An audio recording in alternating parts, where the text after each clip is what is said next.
రాష్ట్ర ప్రభుత్వం ఏజెన్సీ రోడ్ల నిర్మాణానికి కోట్ల రూపాయలు ఖర్చు చేస్తున్నప్పటికీ గుత్తేదారుల నిర్లక్ష్యంతో కొన్ని చోట్ల రోడ్ల పరిస్థితి అస్తవ్యస్తంగా మారింది. దీంతో ఆ మార్గం గుండా వెళ్లే ప్రయాణికులు ప్రయాణం చేయాలంటే నరకం అనుభవిస్తున్నారు. దుమ్ము ధూళి కంకరతో కొత్తగూడెం మండలంలోని ఓ రోడ్డు పరిస్థితి అలాగే ఉంది.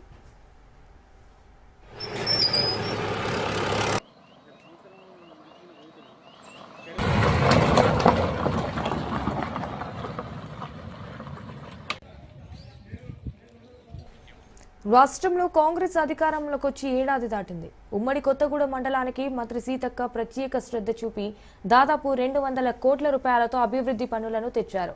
అభివృద్ధి పనులను గుత్తేదారులకు అప్పచెప్పితే అధిక లాభాలకు అలవాటు పడి ఒక్కొక్కరు పదుల సంఖ్యలో టెండర్లు వేసి ఎక్కడ పూర్తి చేయకుండా అసంపూర్తిగా వదిలేస్తున్నారు.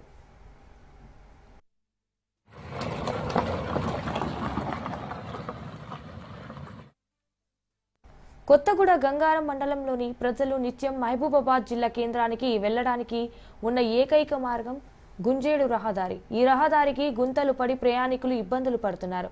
సో కొత్త రోడ్డు కోసం పాత రోడ్డును కొత్తగూడ నుండి భూపతిపేట మధ్య వరకు తవ్వారు. 6 కిలోమీటర్ల రోడ్డును తవ్వించి 10 కోట్ల రూపాయల నిధులు మంజూరు చేయగా గుత్తేదారులు 8 నెలల క్రితం పనులు మొదలుపెట్టారు. అయితే మంచిగా ఉన్న పాత రోడ్డును చెడగొట్టి కంకర పోశారు. అప్పటి నుండి అధికారులు గుత్తేదారులు రోడ్డు నిర్మాణ పనుల్లో నిర్లక్ష్యం వహిస్తున్నారు. ఈ 8 నెలల కాలంలో రోడ్డుపై పోసిన కంకర పైకి తేలింది. దీంతో ద్విచక్ర వాహనదారులు తరచూ ప్రమాదానికి గురవుతున్నారు.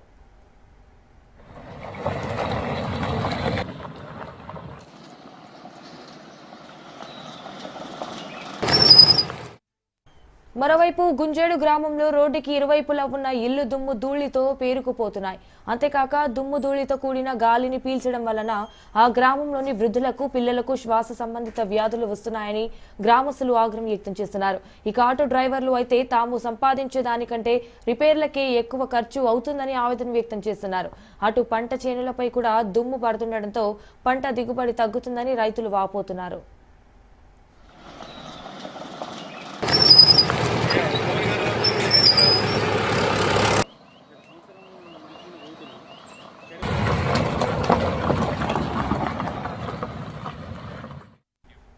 గుంజేడు గ్రామంలో పవిత్ర గిరిజన పుణ్యక్షేత్రమైన గుంజేడు ముసలమ్మ దేవాలయం ఉంది. అయితే ప్రతిరోజు పెద్ద సంఖ్యలో భక్తులు తమ మొక్కులను చెల్లించుకుంటారు.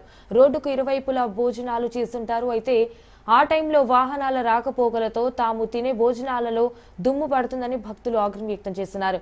ఇప్పటికైనా అధికారులు ప్రజాప్రతినిధులు స్పందించి ఆగిపోయిన రోడ్డు నిర్మాణాన్ని తక్షణమే మరమ్మతులు చేయించి ఏజెన్సీ ప్రాంతాలకు మెరుగైన రవాణా సౌకర్యం కల్పించాలని కోరుతున్నారు. అంతా వచ్చి మీద పడి పిల్లలు జిల్లలో ఆగమైపోతాను. ఇండ్లల్లో సుతం మస్తు దుబ్బ పడుతుంది. బాటెమ్మటి నడవాలంటే వర్షం అయితే లేదు. మంచిగా ఉన్న రోడ్డును రోగాలు వచ్చి ఆగమైపోతాను. ఇబ్బందులు జరుగుతాను. రోడ్డు మంచిగా శాంక్షన్ కావాలి. నేను ఇక్కడ భూపతిపేట నుంచి కొత్తగూడ వరకు ఆటో నడుపుతుంటాను. ఇది రోడ్ వచ్చేసి సంవత్సరం కింద కొంచెం గుంతలు ఉండే. అప్పుడు మొత్తం తవ్వేసిండ్లు. ఇప్పుడు రాకపోవడానికి మొత్తం మా ఆటో కిరాయిలకే రిపేర్ చేయడానికే మొత్తం సరిపోతుంది. ఇది ఎప్పుడు వేస్తారో ఏందో అసలు తెలుస్తలేదండి. ఇప్పటి ఉన్న రోడ్డు ఉంటేనే బాగుండేది. ఇప్పుడేమో ఇది తీసేసి నడుము నొప్పులని మా బండ్లకు రిపేరే ఎక్కువ అవుతుంది. సో ఇది కాకుండా ఇది తొందరగా వచ్చేటట్టు చేస్తారని కోరుకుంటున్నాను. నా పేరు గుజ్జా వెంకన్న. మా ఊరు వచ్చేసి గుంజేడు గ్రామం. ఈ రోడ్ ఎమ్మటి ఒక 3 ఎకరాలంత మొక్కజొన్న వేసాను. గతంలో పాత రోడ్డు ఉన్నప్పుడు బాగుండే. ఈ రోడ్ వేయడం కోసం అని చెప్పేసి పాత రోడ్డు మొత్తం తీసేసి కంకర పోసారు. కంకర పోసి దాని నుంచి డస్ట్ పోసారు. ఈ డస్ట్ వల్ల మొత్తం వచ్చేసి మొక్కజొన్న చేను మీద పడడం వల్ల ఈ మొక్కజొన్న చేను వేపుగా ఉండవలసిన జొన్న చేను అంతా మొత్తం ఖరాబ్ అయిపోయి జనాంశం మస్తు ఇబ్బంది అవుతుంది. దీనివల్ల చాలా యాక్సిడెంట్స్ జరిగినాయి. ఈ రోడ్ బట్టి పోతా చాలా కిందతో పడ్డారు జనం. తొందరలో చేస్తే బాగుంటుందని